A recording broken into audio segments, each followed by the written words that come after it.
Nesse vídeo observamos o funcionamento fisiológico de uma TM em corte sagital.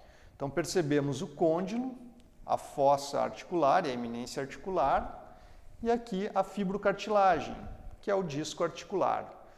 Então esse disco fica com um grau de inclinação quando a boca está fechada.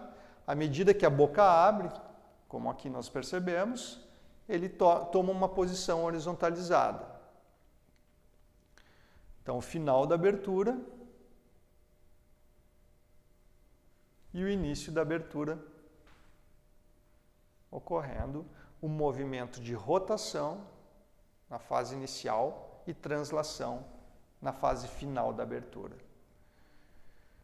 Outro detalhe importante, percebemos a zona bilaminar, ligamento côndilo-discal e têmporo-discal, mantendo o bom posicionamento do disco sobre o côndilo.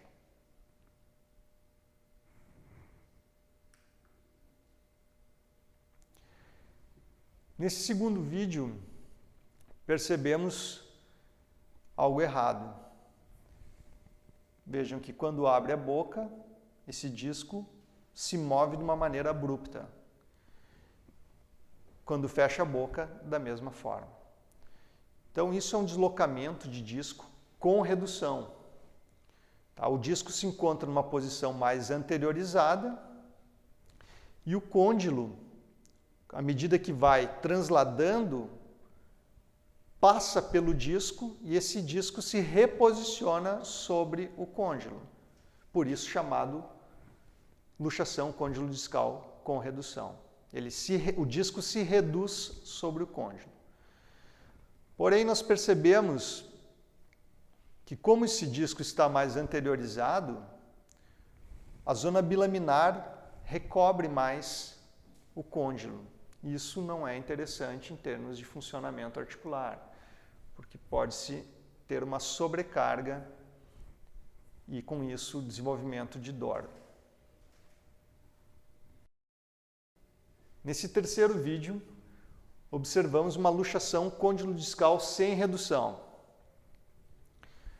Estão percebendo que o disco articular se encontra bem anteriorizado em relação ao côndilo e não percebemos durante a abertura bucal aquele ressalto do disco sobre o côndilo. Então, isso gera um problema bastante importante, porque a zona bilaminar, que é um ligamento altamente inervado e vascularizado, está sendo comprimido constantemente em todos os níveis da abertura bucal, gerando dor, gerando inflamação. E nessa condição nós podemos também observar uma diminuição da amplitude de movimento. Então, normalmente o indivíduo deveria de abrir 4 centímetros a boca, 4,5.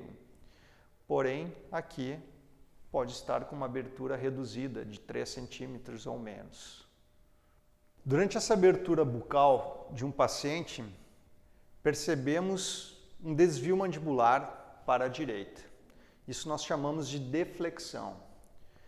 Isso é uma condição clínica em que o disco está deslocado sem redução na TM direita. Então existe uma translação diminuída na TM direita e uma translação aumentada do côndilo na TM esquerda. Então a mandíbula como um todo vai se desviando para a direita. Percebem pela expressão do paciente que tem uma dificuldade importante, com um quadro doloroso também severo.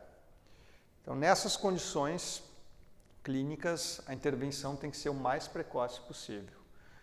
Tentar reduzir ou desbloquear, no caso, essa mandíbula, fazendo mobilizações articulares.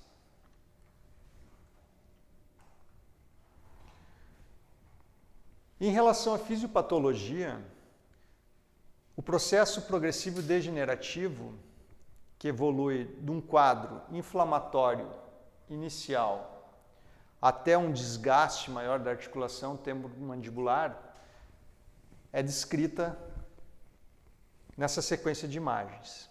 Então aqui nós temos a TM fisiológica, o côndilo e o disco sobre o côndilo, um bom posicionamento e aberturas e movimentações funcionais da mandíbula. Num segundo momento, na segunda imagem, nós percebemos o côndilo posicionado dorso-cranialmente em relação à fossa. Já o disco se encontra com deslocamento anterior. Dessa forma, o côndilo já começa a criar pressões sobre a zona bilaminar, que é o ligamento retrodiscal, e essas pequenas lesões se transformam em fibroses. Com o passar do tempo, ocorrem micro-rupturas dessa zona fibrótica, da zona bilaminar, até uma ruptura completa, ou uma macro-ruptura. E esse disco se solta, se acomodando anteriormente. Muitas vezes, esse disco fica aderido na eminência articular do temporal.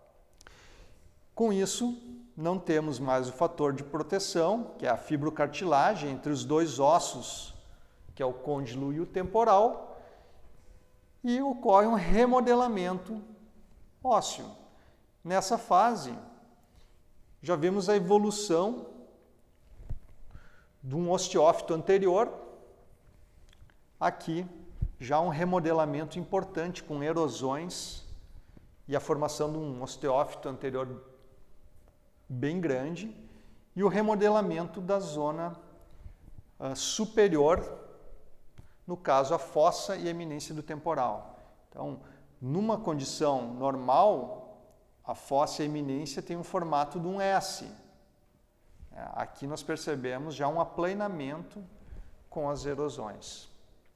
Então, essa condição, nós imaginamos que vamos encontrar somente em livros. Não, clinicamente, tem pacientes que apresentam isso, lógico que possuem idade mais avançada, mas chegam até nós em nossos consultórios.